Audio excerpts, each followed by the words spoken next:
আসসালামু আলাইকুম by bros.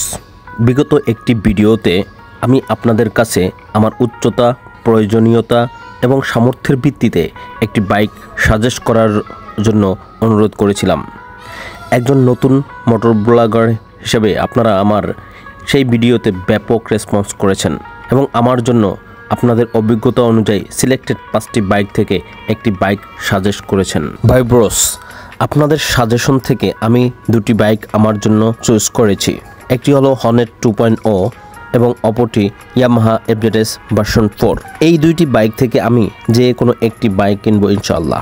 যে বাইকটি আমি নিব সেটি কিন্তু আমি অলরেডি চুজ করে রেখেছি, কিন্তু আমি সেই বাইকটি কেন কিনবো এবং অপরটি কেন কিনবো না তার ব্যাখ্যা ও প্রয়োজনীয়তা এখন আলোচনা করব।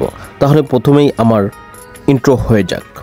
বাই ব্রোস, আপনারা দেখছেন আমার দ্য আগলি রাইডার ইউটিউব চ্যানেলে বাবুগিরি আনলিমিটেড। প্রথমেই আমি হুন্ডা হর্নেট 2.0 কেন কিনবো সেই প্রসঙ্গে আসি। 2.0 না কেনার প্রথম কারণ হলো এর হেডলাইট। এর হেডলাইটটির আলো এত কম যে আপনি রাতের বেলা ভুল করেও যদি হাইওয়ে রাইডিংয়ের জন্য বের হন তাহলে যখন তখন একটা দুর্ঘটনার কবলে পড়তে পারেন। আপনাকে অবশ্যই এক্সট্রা ফগ লাইট ইউজ করতে হবে। বাইকে after market fog light install করা আইনত দণ্ডনীয় অপরাধ। সার্জন চাইলেই যে কোনো সময় আপনার বিরুদ্ধে মামলা দিতে পারেন। আমি কেন এই ফগ লাইটের প্যারা টাকা খরচ করে কিনতে যাব? হুন্ডা হর্নেট 2.0 এর ইঞ্জিন লিকেজ করে, এটি এখন প্রায়ই শোনা যায়। নতুন একটা বাইক কিনে এই সমস্যা মেনে নেওয়া অসম্ভব। যেহেতু আমি পিলিয়ন নিয়ে রাইড করব সেহেতু 2.0 এর পিলিয়ন সিট এফজেডএস ভার্সন 4 এর থেকে কম আরামদায়ক। আফটার সেল সার্ভিসে হুন্ডা ইয়ামাহার থেকে অনেক পিছিয়ে, তাই ভালো সার্ভিসের জন্য আমাকে অবশ্যই এফজেডএস ভার্সন 4 কেনা উচিত। ভাই ব্রোস, এখন আমি ইয়ামাহা এফজেডএস ভার্সন 4 কেন কিনবো তা নিয়ে আমার মতামত শেয়ার করছি। এফজেডএস ভার্সন 4 কেনার প্রথম প্রধান কারণ হলো একটি ফ্যামিলি ট্যুরের বাইক।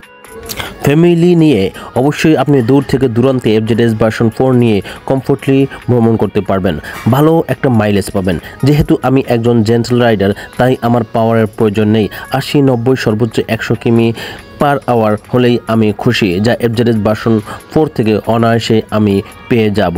হর্নেট 2.0 এর সামনে ইউএসডি সাসপেনশন থাকলেও অফরোডে এফজেডএস ভার্সন 4 এর সাসপেনশন 2.0 এর থেকে ভালো ফিডব্যাক দেয়। 2.0 এর হেডলাইটের থেকে এফজেডএস ভার্সন 4 এর headlight much better for highway riding. আপনাকে কোনো এক্সট্রা ফগ লাইট এর প্যারা নিতে হবে না। সর্বশেষ এর আফটার সেল সার্ভিস দেশের সেরা। যেখানেই যাবেন সেখানেই এর সার্ভিস সেন্টার এবং দক্ষ মেকানিক আপনি পেয়ে যাবেন, আর রিসেল ভ্যালু তো মাশাআল্লাহ। বাই ব্রোস, এখন আমি আপনাদের আমার ফাইনাল সিদ্ধান্ত জানিয়ে দিচ্ছি। এফজেডএস ভার্সন 4 এ এত ভাইটাল ফ্যাসিলিটিস থাকলেও আমি কিন্তু হর্নেট 2.0 কেই প্রিফার করছি। এর বিশেষ কয়েকটা কারণ রয়েছে। যেহেতু আমি এফজেডএস ভার্সন 3 এর রাইডার, বাইকটি চালানোর সময় আমি এর টর্কের স্বল্পতা ফিল করি। মাঝে মাঝে এমন হয় যে জ্যামে আমার থেকে রিক্সাও আগে চলে যায়। 80-90 স্পিড ঠিক আছে, কিন্তু টর্ক বা থ্রটল রেসপন্স খুবই বাজে। এফজেডএসের বিল্ড কোয়ালিটি আমার কাছে ভালো লাগেনি। এর ব্রেক প্যাড দ্রুত ক্ষয় হয়ে যায়। আপনি যতই 80-90 স্পিডে খুশি হন, যখন হাইওয়েতে একটি রক্কর বাস আপনাকে ওভারটেক করে চলে যাবে তখন কিন্তু আপনার রক্ত গরম হওয়াটা স্বাভাবিক। আপনার রক্তকে ঠান্ডা রাখবে হর্নেট 2.0 বাইকটিতে রয়েছে স্লিপার অ্যাসিস্ট ক্লাস, যা এফজেডএস ভার্সন 4 এর ট্র্যাকশন কন্ট্রোল থেকে ফার বেটার ফিচার, যেটি পিছনের টায়ারকে স্কিড করা থেকে বিরত রাখবে। সর্বশেষ যে কারণে আমি হর্নেট 2.0 নিব সেটি হলো এর রিজনেবল প্রাইস।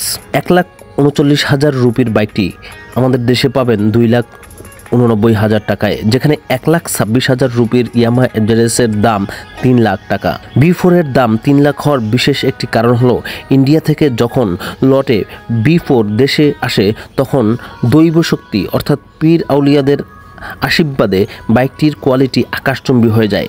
এটি কিন্তু আমার কথা না ভাই, এটি হলো ইয়ামাহার সুব্রত সারের কথা।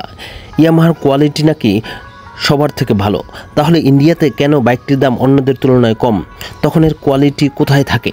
বাংলাদেশে ঢোকার সাথে সাথে এর কোয়ালিটি গদগদ করে বেড়ে যায় কিভাবে?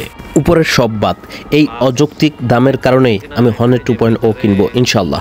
মিথ্যা যতই চাকচিক্য হোক না কেন, দিন শেষে আমাদেরকে সত্যটাকেই গ্রহণ করতে হয়, কারণ আমরা জেনারেশন জেডের যুগে বসবাস করি।